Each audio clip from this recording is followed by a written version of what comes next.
And so we arrived here because the country wanted us to be here, and wanted us to be here in the name of power and individualism. The people that are making the decisions do not know what it's like to not have access. Person that I'm feeding in my community, their reality is, I don't have access to healthy food. The money that you're wanting me to spend on healthy food, I have to pay rent, or I have to pay an Uber to get to some healthy food, because within a one mile walking radius of my home, there is no access. And then the people at their top, they have all the access in the world. That's why I call it food apartheid. You know, I think it's deliberately done. We got a gas station here, and you got a gas station, 2 blocks down. Another dude, like, why we got all these gas stations for? Why we got all these liquor stores?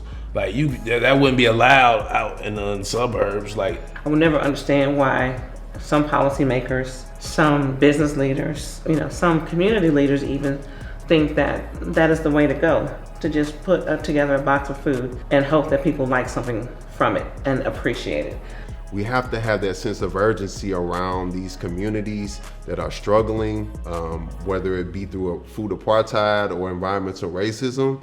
We have to start showing up for these communities if we want long-term systemic change to happen. It takes a catastrophe for people to wake up. Instead of doing the things that we know are right and just doing them because they're right, it takes an actual catastrophe or the bottom to fall out or our whole lives to blow up to really recognize, oh, we need to make these changes. Who I hold to the fire are the elected officials who, in moments of crisis, often war, and now global pandemic, have demonstrated that if we want to, we can feed every child. If we want to. But if we don't want to feed them, we can also do that.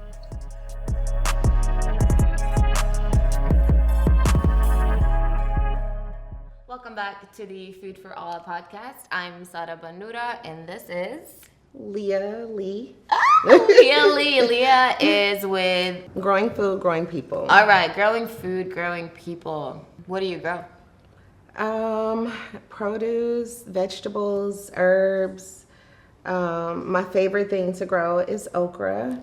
If you haven't heard, I'm the Okra Whisperer. Okay. I have this amazing talent of forcing people to eat okra raw. But no, I'm serious. I do. Just people on the corner, it just doesn't matter where we are. If there's raw okra and there's people, there's going to be a weird interaction where I'm like, have you tried it raw? And we just go from there. I love that. That's your conversation starter? Have you tried it raw? Have you tried some okra raw? Yes. Where are you in the city? I am in the West End, so I'm like in between. It's really the West Side. Yeah. So it's in between Hamilton and Maple. Okay. Let's go back before you started growing. Okay. How did you get into it? So my dad passed, and I had to, clean out his apartment, and it was full of plants, almost like this. And I was like, I can't just let them die. So I took them home with me. And my neighbor, who since has become a really good friend of mine, her dad would come. Her dad would come over every season to help her get her patio garden started. And I had no clue that you could grow vegetables on your patio. And that year, it just clicked. And I started growing food. Then I looked around and was like, there's no food like this available for me or my neighbors. And I just went crazy. I just became this maniac of a woman that was growing food, and it has changed my life. Was it, growing up, was it like that too, where you didn't see people growing their own food? Or? No, I didn't grow up with spending time on the farm with my grandmother. No, it's always been a struggle for food in my community. I remember the same corner that I serve on, my great grandmother served at the church across the street in the food pantry, giving out food for families. And now I'm feeding, I'm sure, those same families but with fresh vegetables opposed to processed packaged food. But that was the way. And that's what the community consumed for years. And what was it like when you started sharing that food with people? What was the reaction like? It was amazing. There was a need, and I was able to meet that need. And so in exchange, relationships formed, trust was built, because I wasn't just, on the corner trying to extract something from a community that is already experiencing a deficit. I was there literally to meet a need right where people are. So those have become like my friends. When I see them at Family Dollar, when I'm just getting some soap or deodorant, the same people that I serve are in Family Dollar, and they recognize me, and we talk about okra, So it's a community thing now. It's much bigger than food. So it started after you realized that your father was growing herbs, Yeah, plants. but before that you were never really exposed to growing. No. And now you're exposing people to that. Yes. And your focus has been on women. Yes. Why? Because I am a woman. Because I know the hardships that women face, especially women that look like me and you. So again, I am a servant, and I'm here to meet a need. And women, again, that look like us, they need to know and be empowered to grow their own food. Not only grow their own food, but reconnect to the land for healing. So they receive healing, and then in return, help heal the land. It's a whole domino effect. And I love being a part of that cycle. And women are caretakers, right? Yes. And the children follow what mom says, right? Well, Sometimes. we want them to. Sometimes. Yeah. But when we're thinking about our neighborhoods and our communities and where the children are and what they have access to and not, are you seeing the women that you're training and talking to, are you hearing about how they're taking this information back to their homes, to their children? For sure. Absolutely. Every week we are talking about how they have, started herbs with their nieces. I mean, I have receipts. I have countless pictures in my text messages of the ladies that I am growing with, taking this on for the first time, but not just for themselves, for their families. So it's not just them sitting at the dinner table planting nasturtium or thyme that I've sent them home with, but now they're inviting their family into the process. So it's a holistic vibe. It's not, I'm just only looking for the women or wanting to target the women. I know for sure that, what women touch, we just make it better. And when we learn something, it's just second nature for us to take care of our families and take it home and spread it around the dinner table. So it's a ripple effect. How have things grown, and how's the vision evolved from when you started learning in a bucket to now hosting women and workshops and teaching them? Yeah, I love that. And thank you for asking that question. I have always wanted to be a teacher. I have always been a girl's girl, like I'm everybody's friend. But I didn't know for sure what that would look like. And then once I got into the space of growing food, I was like, I want my own school. I want my own school in the hood, and I want mothers to come here and relax with me And I want them to think that they're growing food, but really we are growing together as people. So I have watched this this entanglement with the land, thinking that it's food that's going to just be the foundation of my school. But it's really wellness. It's really making sure that women are well so that we can go back and we can take care of our families. Our families are trusting us because they see us healing. They see us moving different. And they're like, okay, maybe mama knows what she's talking about with this okra. Maybe I will try it. But really honing in on the wellness piece. The food is a bonus. The food is great. You know, it's so great. Some things you can plant it and never have to plant it again. It'll just keep coming back. But with women, we need constant care. We need to constantly reaffirm ourselves and practice wellness so that we can take care of our families. And when you say wellness, are you talking about both the physical health and then emotional? Mental, all of it? All of the above. All of the above. And we know that food contributes. Absolutely.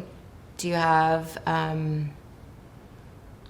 stories of how food has been part of that wellness journey and healing? And Yes, I do. And it's not so much the consumption of food, but it is just interacting with food. Literally, I cannot make this up.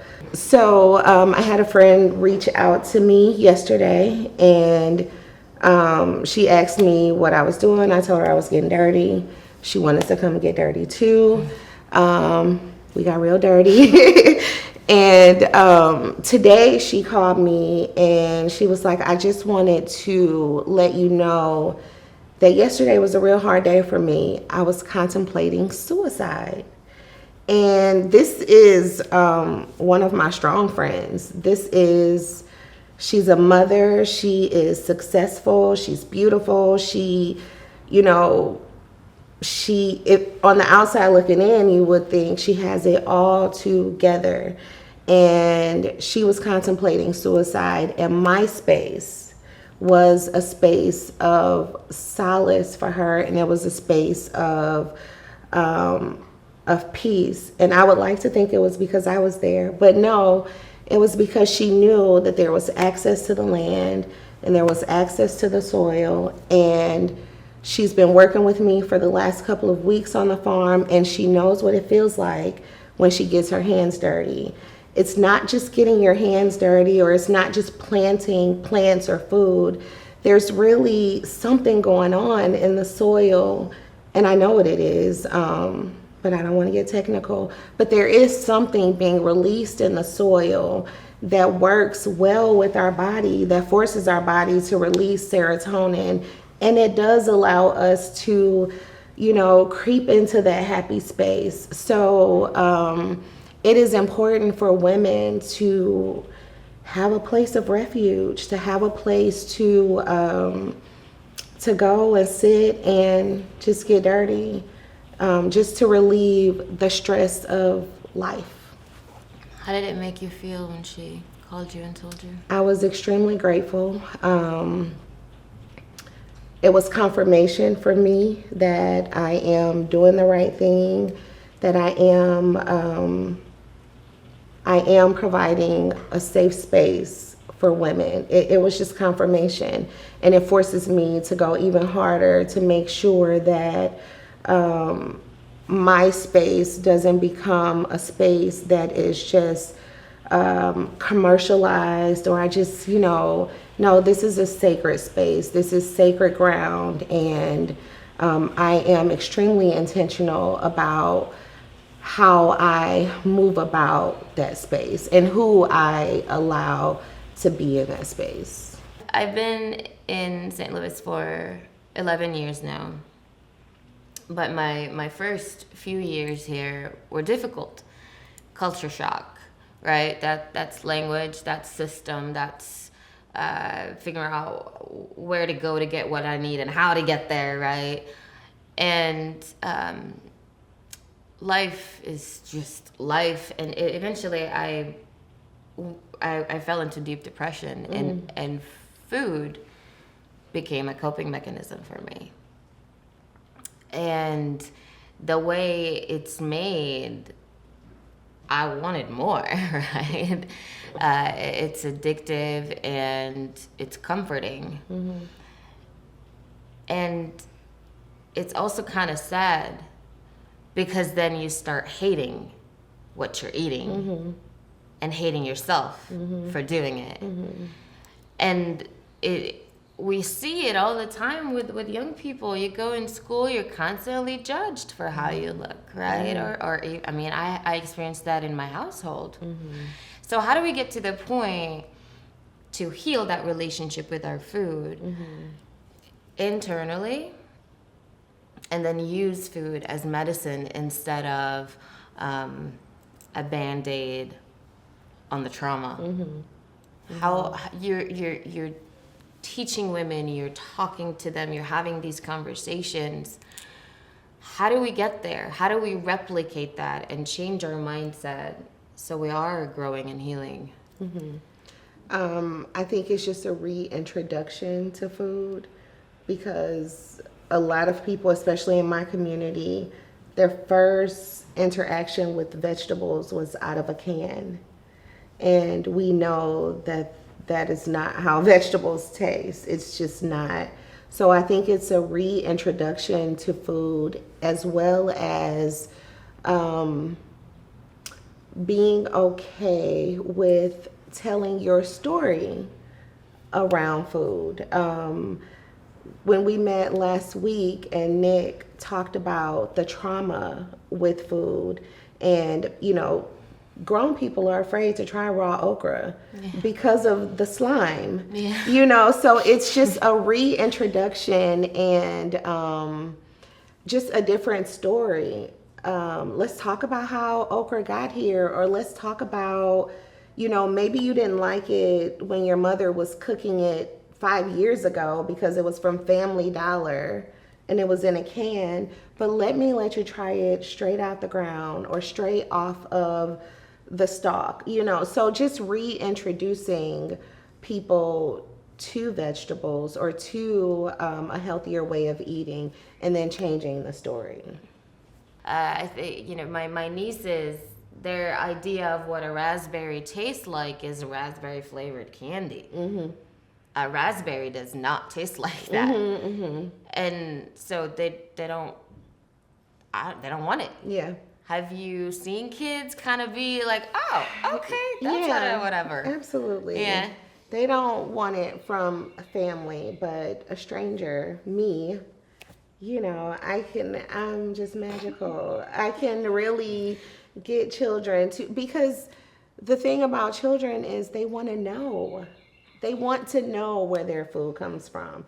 They want to know where the egg comes from. And so with answering those discovery questions that they have, then you have kind of earned the right to say, now try it. Try it. We're here. Try it. And again, it just goes back to building trust and, letting people know that we're in this together. I used to be afraid of okra too, but I'm telling you, just try it. And giving options, okay, maybe you don't want to try the okra. What about some lemon thyme? Some things you just can't resist. So I think it has a lot to do with patience when it comes to children. Just being patient with them and answering those questions because they want to know. No, but I think schools can start by planting the seed, by getting their students involved in a community garden or a garden at the school, taking the food from the garden and preparing it for the students to eat, not just once a week or once a month, but this is something that we do daily, like really incorporating agriculture into the curriculum and making children aware that this is a thing. You know, that you could grow and be a farmer, you know. You could. You didn't know that, you weren't even exposed to it to know you want to do it when you grew up. No. So exposure, even at schools. Yes. Okay. I think I was curious, and I'll just re-ask it. Being in the community, what kind of needs are they asking for or facing? What do people want? They want food. And they need free food. They need someone to meet them where they are, because they have to spend money on other bills. So if we can provide just a few free vegetables that farms will literally let just go into the compost, if we can provide that for free to our communities, then they can take the money that they would spend on some vegetables that look like trash, and they can use that to pay their gas bill, or use that to get caught up on their rent, or use that to buy their child a new pair of tennis shoes. You know, so people are having to choose between healthy food absolutely, and paying my bills. Absolutely. And it makes more sense to go to Family Dollar and get a bag of Top Ramen and some Takis than to go to a grocery store that they may have to catch the bus to or Uber to try and get something home that they can cook that won't unthaw from the store till they get home. There's just so many variables where we can step in. Every day somebody's on the corner giving out produce, and when it's gone, it's gone.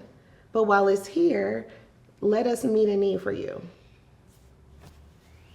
If you were to bear with us and just reimagine your neighborhood, St. Louis, and there's access to healthy food for everybody, what does it look like?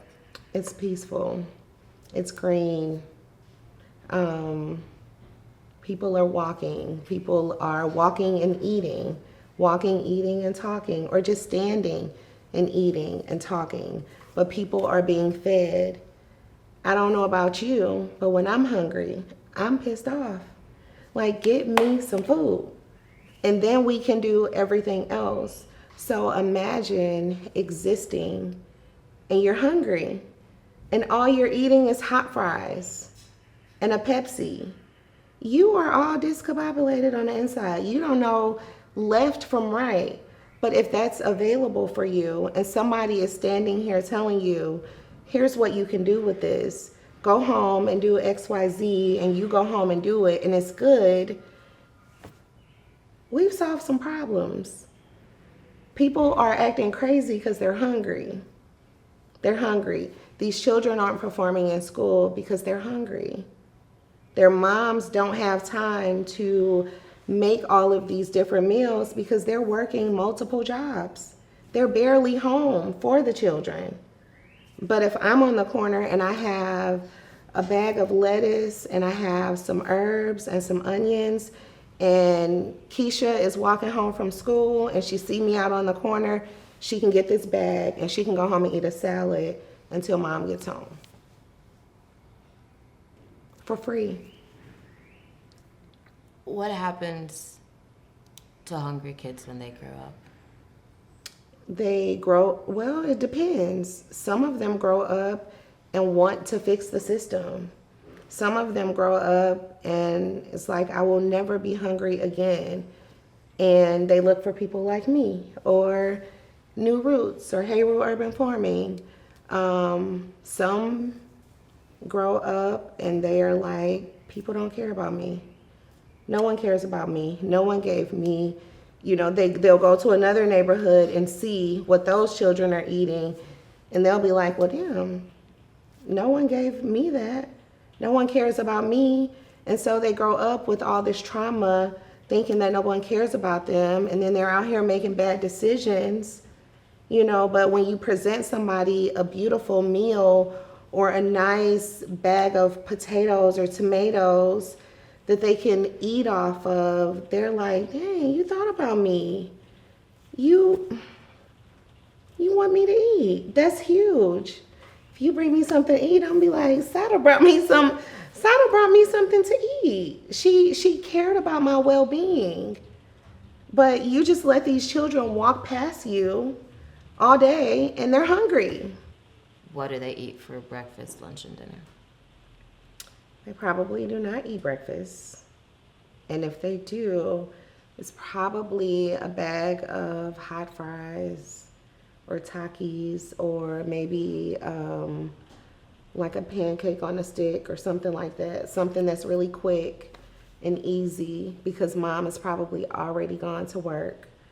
For lunch, definitely noodles, or a processed lunch meat sandwich. And then dinner is probably chicken nuggets, maybe some French fries. And I'm just thinking back to what I can remember seeing, you know, me being a kid. So dinner is definitely like some chicken nuggets, French fries, or like some boxed mac and cheese. You know, nothing of substance, nothing to meet the need that's going on inside our body. Or inside our body, there are needs too that have to be met. So none of those needs are being met. It's just something to hold us over until we eat another bag of hot fries tomorrow. Or maybe it's Doritos or something like that. We talk to a certain extent, but if this is all that they're used to, then no, we don't talk. We just reintroduce. You know, we take away and then we present love. You know, a food that's grown from the ground, that is love. That's love. Hot fries and that's trash. And we don't feed people we love trash. Here is what Takis will do to your body. Now here is what broccoli will do to your body. And we have those conversations, and I'm not saying you don't get a treat every now and then, but we have to do some reprogramming when it comes to healthy living. We have to start with them. And of course they will be a little upset, but that's okay. That's okay. That's okay. And we can make broccoli tasty. We can. All the time. Yeah. Yeah. What do you think on a city, county, state level could be done so our kids are healthier and our mothers are healthier? Yeah, change systems. There's so many vacant lots, even just on the west side of St. Louis. Change systems, support farmers, and turn these lots into green spaces where food is accessible and children particularly can see it's growing. They can see food coming out of the ground, and then the schools can change the language, the conversations that we're having about food and healthy food accessibility. Have you seen a lot of conversations about food access, food insecurity, like just the topic of food justice before you were in this world? Oh, no. Was it a conversation? No. And now that you're in the space, It's all over. and are you seeing enough movement?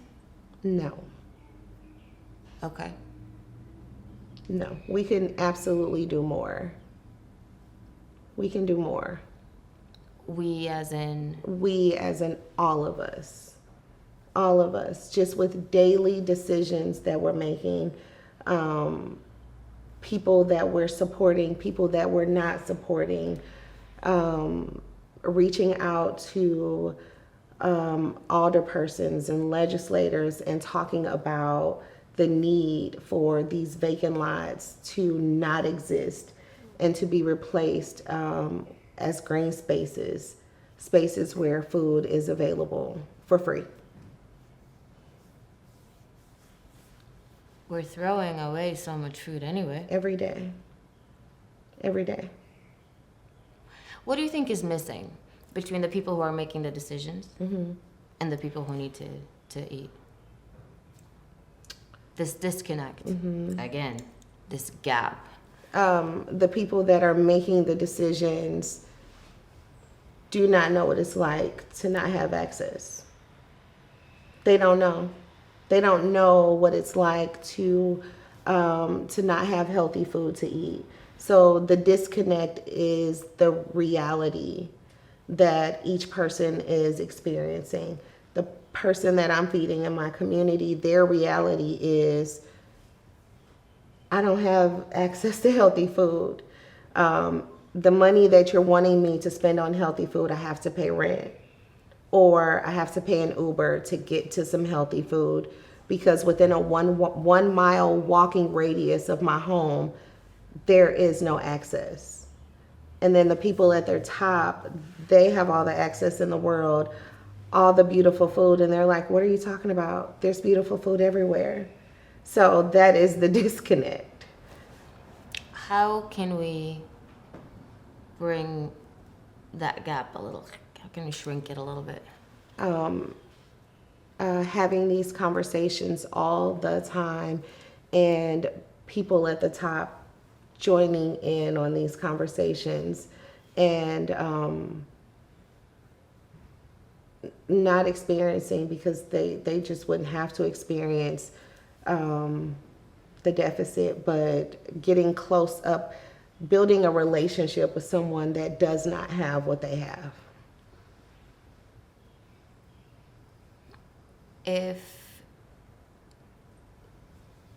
If we could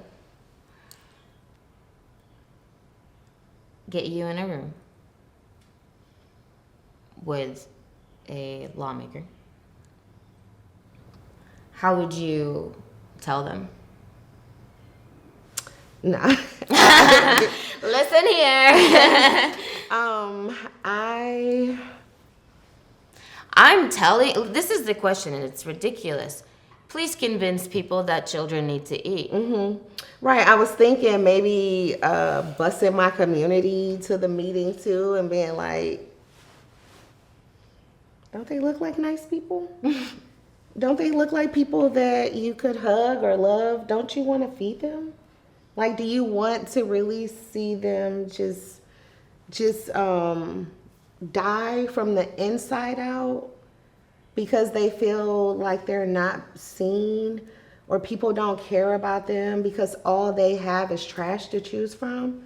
Like, look at that little girl. You know, like, I would bring my community and try and like tell a story, like make a connection, because the first time I look into an eye of a kid that's asking me for something, you can have it. What is it? What do you want? You know, if they're looking at me with those sweet eyes, like, how can you look at a child and say, you know, no, go to Family Dollar and get your dinner. I'm gonna go to Deerberg's and I'm gonna get me this beautiful head of bok choy and some red onion and a little piece of garlic, and I'm gonna go home and saute that up. You just go to Family Dollar.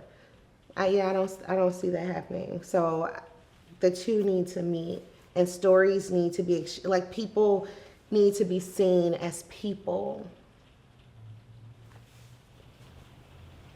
Thank you for growing food and growing people, for seeing people. Any last thoughts? No. Yeah. No. Thank you for having me. Oh my gosh, yes.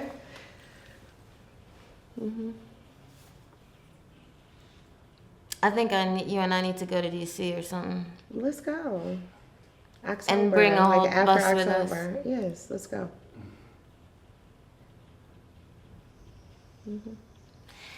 We, the people, demand a city with access to healthy food for all. Mm-hmm.